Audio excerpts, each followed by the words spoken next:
Tiamiu Ọmọ́táyọ̀ Ahmed, ọmọ bíbí ìlú Ota-Ikosi, tí bàbá mi jẹ́ Chief Tiamiu Semsebiu Olówónífẹlá tó jẹ́ àárọ̀ àkọ́kọ́ nílùú Ota-Ikosi tó tún jẹ́ lápẹ̀ni àjàrolú nílùú Ota-Ikosi. olóyè ìlú ni bàbá yín. Bẹ́ẹ̀ ni olóyè ìlú yìí ni bàbá mi. kí ló wá dé kí ló tẹ̀ fi pè wá kí ló ń ṣẹlẹ̀. Ìdí tí a fi pè yín ni pé a rí pé ní lára àwọn ìletò ta ní nílùú ìlú Ota-Ikosi wọ́n fún wa ní ìdààmú tí ó yẹ pé wọ́n máa ń jà ní ìletò yẹn ní gbogbo ìgbà tó dẹ̀ ń pààyàn sí ibẹ̀ torí láti bí ọdún tó kọjá bí ọdún kan sẹ́yìn nísìnyí ó ti lé lọ́dún díẹ̀ wọ́n pa èèyàn kan náà sí àdúgbò yẹn tírú ẹ̀ náà dẹ̀ tún ṣẹlẹ̀ láìpẹ́ yìí ní April 1 nílùú Ota-Ikosi. báwo ló ṣe wá kàn yín ṣé wọ́n gbókùn ẹni wá sí ìlú yín ni àbọ̀mọ̀ ìlú yín lẹ́sán pa. ìdí tó fi kàn wá ní pé àwọn ìletò tí a ní nílùú Ọ̀tà 9 ni tó dẹ̀ jẹ́ pé àwọn ìletò yẹn bẹ̀rẹ̀ láti orí Àgbèlé, Òkè Ariwo, Èbúté Ọ̀tà, Orúdà, Ọ̀ṣọ́ Alájá, Ẹ̀gàndọ́wá, Òlóló, Atan, Kájọlà tí Ìgbèyìn jẹ́ lára àwọn ìletò yẹn ṣùgbọ́n tó jẹ́ pé Ìgbèyìn tá à ń sọ yìí àwọn àlejò ni àwọn bàbá wa fún ní ilẹ̀ ńbẹ̀ngbà yẹn tí wọ́n fi ń ṣe oko látìgbà táwọn àlejò tó ń ṣe oko ńbẹ̀ dẹ̀ ti lọ ló ti di pé à ń gbádùn ládùúgbò yìí tó yẹ pé àríkàn máa rí pé bí àwọn cultist wọ́n máa ń wá síbẹ̀ tó ń lo bẹ̀ bíi camping ground wọn tó máa ń jà ń bẹ̀. ìyẹn Ìgbẹ̀yìn bẹ́ẹ̀ ni. tí kò sí àwọn èèyàn bẹ̀ ni kò sí ìlú bẹ̀. kò sí èèyàn kankan tó ń gbé ń bẹ̀ mọ́ torí pé ó ti tú torí pé àwọn àlejò ló ń gbé bẹ̀ àwọn ará Abẹ́òkúta, Ìṣẹ́yìn, Èkìtì, Oǹdó, Iléṣà, Ìjẹ̀ṣà bẹ́ẹ̀ bẹ́ẹ̀ àti bẹ́ẹ̀ bẹ́ẹ̀ lọ náà ń gbé ń bẹ̀ tẹ́lẹ̀ tí gbogbo wọn dẹ̀ ti padà sí ìlú wọn. ibẹ̀ wá jẹ́ kò sí bí empty space ní báyìí. empty space ni ṣùgbọ́n ìmọ̀ ayè rí lára àwọn ilé alámọ̀ tí àwọn bàbá wa kọ́ síbẹ̀ ń gbà yẹn táwọn náà ń dé tó máa ń lò tó bá lọ sóko torí pé àti wá sí láti ibẹ̀ wá sí ìlú Ọ̀tà kò kí ń yá wọn lára torílẹ̀ máa ti ń ṣú tó máa ń sùn síbẹ̀ ń gbà yẹn tó pé òpin ọ̀sẹ̀ ló máa ń wá sí àárín ìlú àwọn ìyẹn ṣì wà ní ibẹ̀. nínú ẹni pé ìletò 9 náà jẹ́ náà wà lábẹ́ ìlú Ọ̀tà wọ́n inú gbọ́n àlejò tẹ́ dárúkọ ẹ̀ ẹni Gbẹ̀yìn nìkan ló ń fún ní problem irú problem náà ń fún yín. nítorí pé problem tó ń fún wa ní àwọn náà kó àwọn cultists tó wá ń jà ní ìlú wa àwọn náà kó wọn wọlé sílùú ìlú yìí àwọn Akeem Alabi aka Sọ̀rọ̀, Saula Daisy Ọ̀ṣínáwọ̀ aka Gaddafi, Ọ̀ṣínáwọ̀ Ahmed aka Skido, Saula Ibrahim aka Skin, Aslam Ibrahim, Joshua Ojoṣu, Mọ́ Akibu Ọ̀ṣínáwọ̀ àti bẹ́ẹ̀ bẹ́ẹ̀ baálẹ̀ Ìgbèyìn tó fi jẹ baálẹ̀ sí ìlú Ìgbèyìn yẹn which is Jamiu Ọláyíwọlá Saliu lórúkọ ẹ̀ ó pẹ̀lú ara àwọn tí wọ́n kó àwọn táwí tó kó wá sí ìletò wa tó ń fún wa ní ìdààmú tíyàwó àtàwọn ọmọ àtàwọn ẹ̀gbọ́n wa àwọn àbúrò wa àwọn ìyá wa àwọn bàbá wa tó ń tìjú wa lọ tí wọn ò lè lọ sóko pẹ̀lú ìrọ̀rùn pẹ̀lú ìfọ̀kànbalẹ̀ tó pé gbogbo àtọ́ bá lọ sóko ni wọ́n lé wọn lọ́nà oko yẹn yálà pẹ̀lú àdá tàbí ìbọn ìró ìbọn la máa ń gbọ́ ní gbogbo ìgbà tí a nísinmi nílùú Ota-Ikosi. ẹ pé ọ̀rọ̀ tẹ́ dájú sọ́nà pé èèyàn indict èèyàn ni ó dẹ̀ gbọ́dọ̀ ní evidence wọn tẹ́ dárúkọ ẹ̀ gbọ́dọ̀ ní evidence pé nǹkan tẹ́ ni wọ́n ń ṣe yẹn pé wọ́n ń ṣe evidence láti back nǹkan tẹ́ sọ yìí láti back ẹ̀ up. a ní àwọn evidences kọ̀ọ̀kan ní ọwọ́ wa ní ìgbà kan ní inú ọdún tí ó yìí lọ yìí we are towards October time wọ́n yìí wá sáàrin ìlú ìtẹ́ pé inú àwọn àbúrò wa kan wà tí wọ́n yìnbọn fún tó bá yẹ pé kò pé lọ́kùnrin ni á ti dẹni àná tí fídíò ẹ̀ wà. ojú àwọn tó yìnbọn fún ẹ̀dẹ̀ rí wọn. kò sẹ́ni tó lè dúró àárí ojú wọn ṣùgbọ́n a dá wọn nínú àwọn ará tí à ń sọ yìí tí a dá wọn mọ̀ nínú àwọn tí wọ́n kó wá yìí tí inú wọn jẹ́ ìkan jẹ́ stainless ìkan jẹ́ Emmanuel Kọ́láwọlé aka Stainless Bọ̀dé Òdúyèbọ̀ ó pẹ̀lú lára àwọn tó ń gbé ìbọn wá sílùú Ọ̀tà. Dékúnlé ó ń gbé ní Abátiwa tí a mọ̀ pé òun náà pẹ̀lú àwọn tó gbé ìbọn wá sílùú Ọ̀tà. Nígbà yẹn náà dẹ̀ rí wọ́n pa èèyàn sílùú Abátiwa ní ọdún kan sẹ́yìn sígbà tí a wà yìí, tí wọ́n gé ọwọ́, tí wọ́n fa orí ẹ̀, tí wọ́n gbé lọ tí kéèsì ẹ̀ gan, tí wọ́n gbé ẹni yẹn tí wọ́n gbé lọ sí mọ́ṣúárì tí kéèsì ẹ̀ ṣì wà ní ọrùn wọn, kó tó tún di pé ìmíì tí wàá ṣẹlẹ̀ ní April 1 ní ìlú Ìgbèyìn. Kò ṣe ìlú Ọ̀tà náà ti bára wọn jà, ṣùgbọ́n ní Ìgbèyìn, lábúlé Ìgbèyìn lọ́hùn tó jẹ́ oko Ọ̀tà, wọ́n tún jà níbẹ̀ tí wọ́n tún yìnbọn fúnra wọn. Ìyẹn ló mú wa ké gbàjarè sí ìjọba láti pè yín pé kẹjọ kán gbà wá sílẹ̀ nílùú Ota-Ikosi, torí pé a ní ìsinmi, a lè sùn, a lè wo. Alálẹ́ tó yẹ ká fi ẹ̀dọ̀ lórí òróró sùn, ní gbogbo ìgbà la máa jáde síta àwa ọ̀dọ́ pé a ní jẹ́ kí ìlú wa kó tú. So lọ́rọ̀ kan sìn tí ẹ torí ẹ̀ jáde ni pé àlàáfíà ìlú yín. Àlàáfíà ìlú wa láti torí ẹ̀ jáde, nítorí pé ó jẹ wá lógún púpọ̀, nítorí pé torí àwọn èwe tó kù lẹ́yìn wa tó ń bọ̀ lẹ́yìn. Orúkọ yín lẹ́ẹ̀kan sí. Tiamiu Ọmọ́táyọ̀ Ahmed ní orúkọ mi.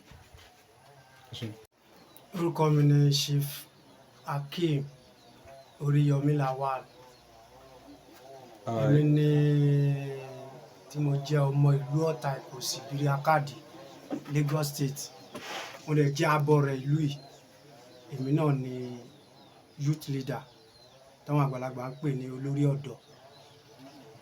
Kí ló ń ṣẹlẹ̀ nílùú yín?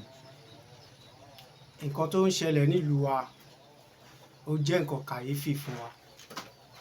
Ìyẹn la fi pè yín, la fẹ́ fi ké gbàjarè sí ìjọba wa nípínlẹ̀ Èkó kán bá wa bójútó.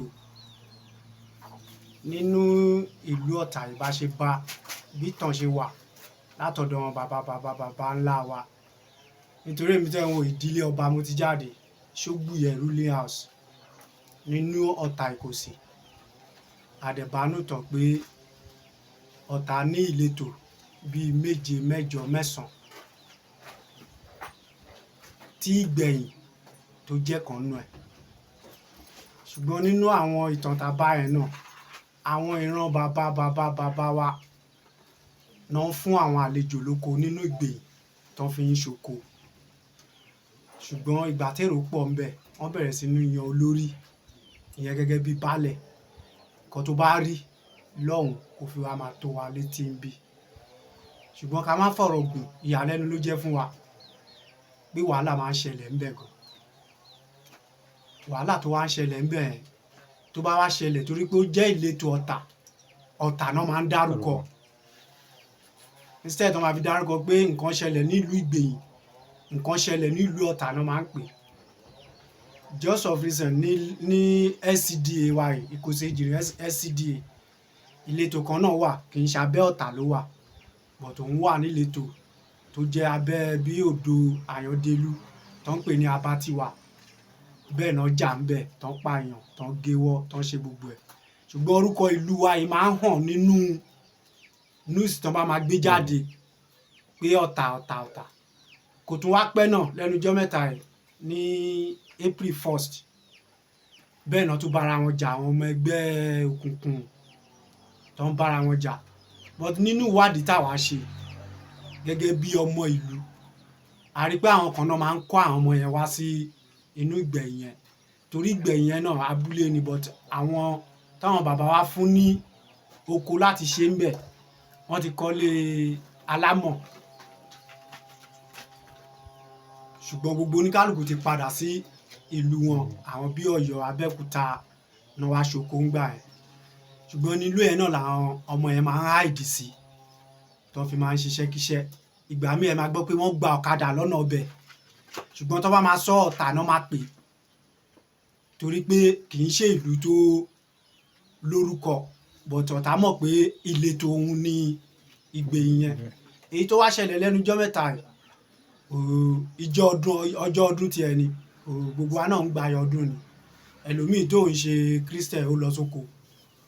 Ṣùgbọ́n ọjọ́ ta wí ṣe ló dàbí ìgbà tí àwọn Boko Haram bá wọ̀lú kò sẹ́ni tó lè dúró nínú ilé ẹ̀ gan àti ìyàwó àtọmọ àsáforígbági ẹlòmíì gan fọmọ ẹ̀ lẹ̀ tó lè rántí mu débi pé wọ́n pààyàn.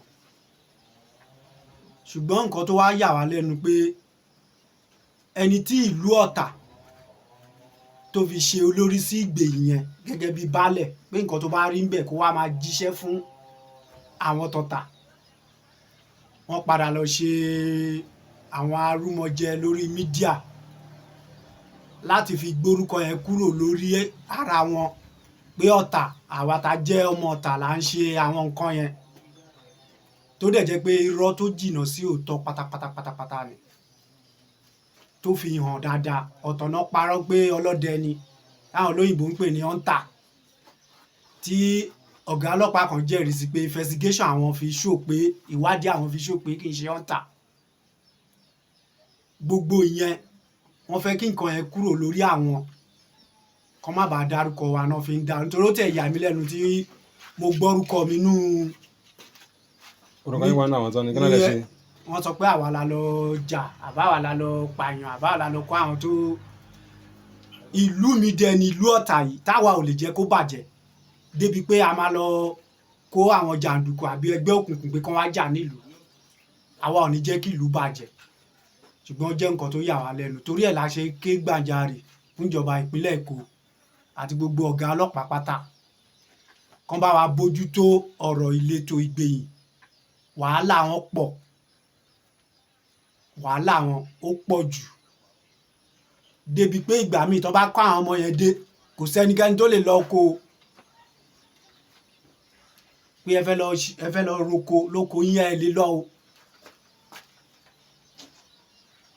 So gbogbo yẹn la wá wò pé kó má bàa di pé ẹ mọ̀ pé tí nǹkan bá sú èèyàn ìròkìrò lèèyàn máa padà rò ṣùgbọ́n a mọ̀ pé a níjọba ìjọba nípínlẹ̀ Èkó dẹ̀ rèé ó jẹ́ ìjọba tó ń gbọ́ ti ará ìlú tá a dẹ̀ fẹ́ kán gbọ́ ti wa yìí kán bá wa dá sí i.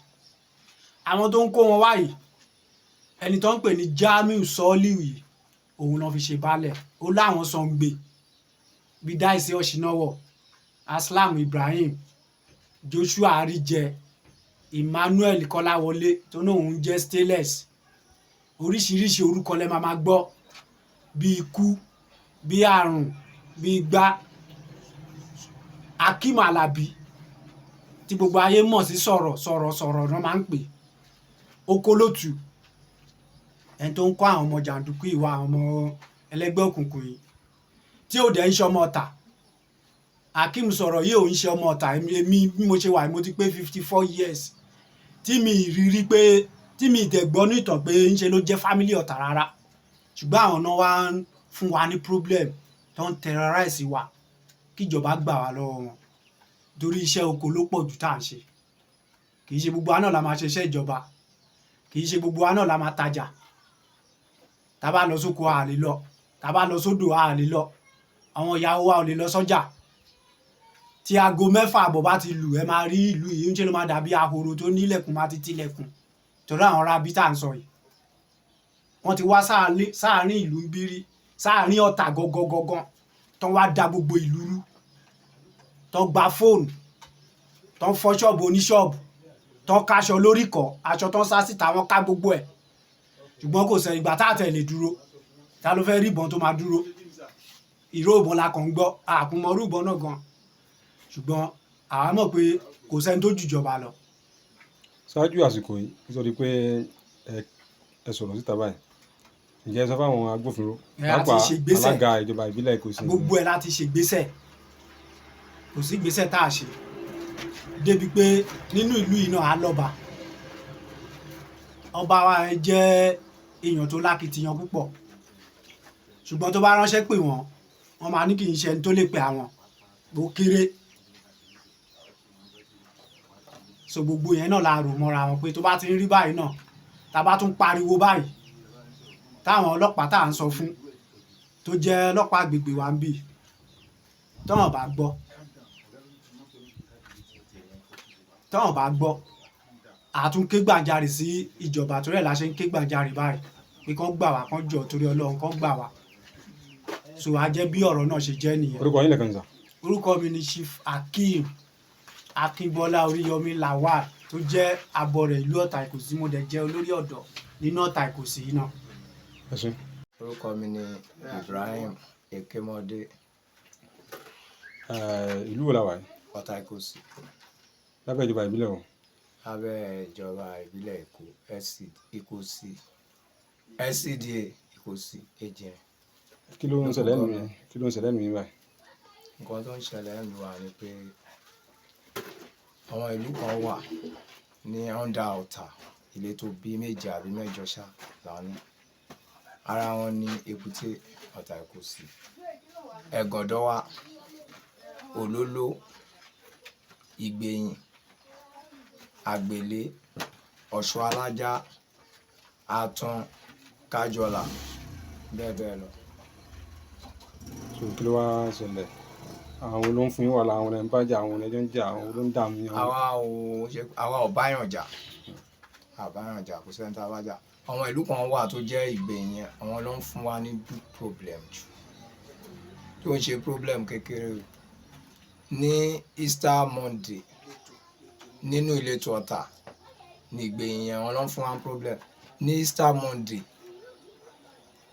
tí wọ́n ń ṣe ládédé gbọ́hùn ìbọn gbàù.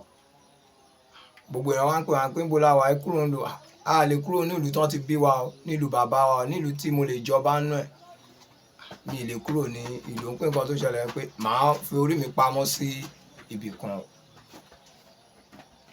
So next la gbọ́ pé Akeem Alabi aka Ìsọ̀rọ̀ àti Jamiu Soliu àti Gaddafi àti Lateef Ẹ̀sànyà àti Gaddafi, Manuel Akọ́láwọlé aka Stainless àti Bọ̀dé Odúyèbọ̀, gbogbo wọn àti Pọ̀pọ̀ ni wọ́n máa ń pè lárí gbogbo. Kí ni ó ṣẹlẹ̀ báyìí? Ni wọ́n ṣàrò ní Curtis ló dìgbà ló ń yìnbọn. Next nǹkan tá a máa kọ̀ gbọ́, mo kàn ń gbọ́ pé tí wọ́n pariwo pé èmi o Ibrahim o pé àwa la yìnbọn fún. Mo ní èmi ò kí ń yìnbọn, àwọn bàbá tó bí mi wọ́n ń lò bọn, àdẹ pààyàn ríran wa, èmi dẹ̀ ní fi ọwọ́ mi pààyàn pé gbogbo nǹkan tí mò ń gbọ́ pé kí ni ó ṣẹlẹ̀. Mo wá pé sí gbogbo ara pé ẹjọ́ ẹ gbà mí o. Ìyẹn náà fi pè mí pé ká kígbe sí gbogbo àgbáyé, ká kígbe sí gómìnà wa Sanwó-Olú àti Amsat deputy governor pé ká kígbe kí gbogbo ayé, ká dẹ̀ kígbe sí gbogbo ìjọba Nàìjíríà àti aṣíwájú kó bá wa gbọ́ nǹkan tó ń ṣẹlẹ̀ yìí o. Nísìnyí wọ́n wá lọ ṣe kíní mídíà kan tó ń gbé kiri tó list orúkọ wa síbẹ̀ pé àwa ni a yìnbọn fún ẹni yẹn tí ó kú. Ní last paragraph yẹn àwọn ọ̀gá ọlọ́pàá yẹn wá sọ fún wọn pé ìgbà tó wọn ṣe findings pé gbogbo nǹkan pé ẹni tó kú yẹn pé land grabber ni, tó dẹ̀ jẹ́ pé investigation tó tún lọ nínú ìlú tó bá béèrè nínú gbogbo ìlú Àgbówà yẹn Curtis tún ni. Ìsọ̀rọ̀ ló máa kó tún fashion tó ń pè ní Akeem Alabi aka Ìsọ̀rọ̀, òun ló máa kó tún fashion. Curtis tó ń kó wá sínú abúlé inú ìletò Ọ̀tà yẹn tó ń pè ní Ìgbẹ̀yìn. Tó bá dẹ̀ ti ṣe nǹkan yẹn tán, gbogbo Nàìjíríà wọ́n mọ Ọ̀tà àti Èkó, wọ́n mọ Ọ̀tà ní kíní. Ọ̀tà ló máa sọ pé àwọn ará Ọ̀tà tún ti bẹ̀rẹ̀. Míwàá kẹ̀dẹ̀rẹ̀ Jamiu Soliu tó jẹ́ baálẹ̀ Ìgbẹ̀yìn, òun ló ń kó àwọn pípò yẹn wá àti Lateef Ẹ̀sànyà, àwọn ló ń kọ́ wọn Curtis yẹn wá. So tó bá ti wá para wọn wá ń dárúkọ wa kiri pé àwa la ṣe kíni yẹn. So onílé ò lè gbélé nínú Ọ̀tà yìí. Àwọn ìyá wa ò lè lọ sóko, àwọn obìnrin tó jẹ́ sisi gan wọn ò lè lọ sóko, wọ́n ti ń rape wọn ni ká sọ kò ń ṣe pọ́n, wọ́n ń rape tó ń ṣe gbogbo ẹ̀. Tó dẹ̀ jẹ́ Akeem Alabi ló kó wọn wá sínú ìlú wa lọ́tà yìí. Onílé ò lè gbélé, olódò ò lè lọ́dọ̀. So abẹ́jọba Èkó kó jọ kó help wa, kó listen sí nǹkan tá à ń sọ yìí, kò ń ṣe pé à ń parọ́ mọ́ wọn o, kó jọ tó rọ lọ́wọ́ afọlọ́wọ́. àwọn tẹ́ dárúkọ yìí ṣe ní evidence nǹkan tẹ́ ni wọ́n ń ṣe pé àwọn ẹni fẹ̀sùn kàn yẹn ní nǹkan tẹ́ sọ pé wọ́n ń ṣe ní evidence. pé àwọn náà ń wà yẹn. àwọn ló ń wù ú kò jẹ́ pé bóyá pé à ń parọ́ mọ́ wọn àwọn ló ń wù wá yẹn. ẹ̀rọ yẹ pé ẹ̀ ní ìjà tẹ́lẹ̀ lásọ̀ pẹ̀lú wọn. Násọ àní kankan. sòkìlà wẹ́ kíjọba sí báyìí. Mò ń bẹ ìjọba ìlú Èkó yìí gómìnà wa Sanwó-Olú Babájídé Sanwó-Olú kàn gbà wá lọ́wọ́ àwọn ìgbẹ̀yìn yìí àti Hakeem Ìsọ̀rọ̀ aka Ìsọ̀rọ̀ kàn gbà wá lọ́wọ́ wọn kàn jọ ń torọ Ọlọ́run kàn help wa àti baálẹ̀ ìgbẹ̀yìn tó ń pera ní Jamiu Soliu kàn jọ kàn gbà wá lẹ̀ lọ́wọ́ wọn. So orúkọ yín lẹ́ẹ̀kan sí. orúkọ mi ni Ibrahim Ekemode.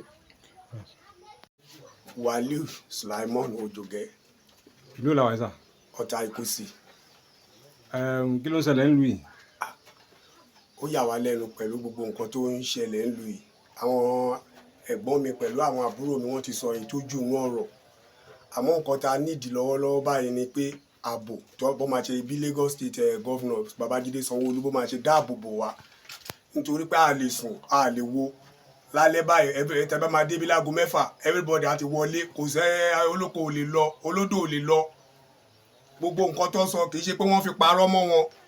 Tẹ́ bá débi láago 6 ìbẹ̀rù jìnnìjìnnì ti mú wa. Àwọn èèyàn gan ti ń kó jáde kúrò nílùú tó ń sá lọ tó ní wọn ò lè gbélùú pé ìlú àwọn ò ní fọkànbalẹ̀. Bó dẹ̀ ṣe rí nìyẹn kì í ṣe pé wọ́n ń parọ́ tó jẹ́ pé àwọn ará bíjọ́ àwọn ẹ̀gbọ́n mi pẹ̀lú àwọn àbúrò mi sọ àwọn gangan ló ń kó àwọn kọ́tìsì wá tó wá ń dà lúrú tó ń lé wọn àwọn ìyàwó wa ò lè lọ sóko wọn ò lè lọ sódò tó jẹ́ pé tí tó bá ti dé ìṣẹ̀lẹ̀ wọn máa yìnbọn wọn máa bẹ̀rẹ̀ sí ní yìnbọn. Àwa ò dẹ̀ kí ṣe ọlọ́dà kí ṣe ọlọ́pàá ká ní bẹ́ẹ̀ a máa kó bọn jáde à níbọn lọ́wọ́ à ní anything lọ́wọ́. Àmọ́ mo rọ ìjọba Babájídé Sanwó-Olú àti local government chairman wa kó jọ̀wọ́ kó gbà wá lẹ̀ lọ́wọ́ wọn àfẹ́jà ń lù wá.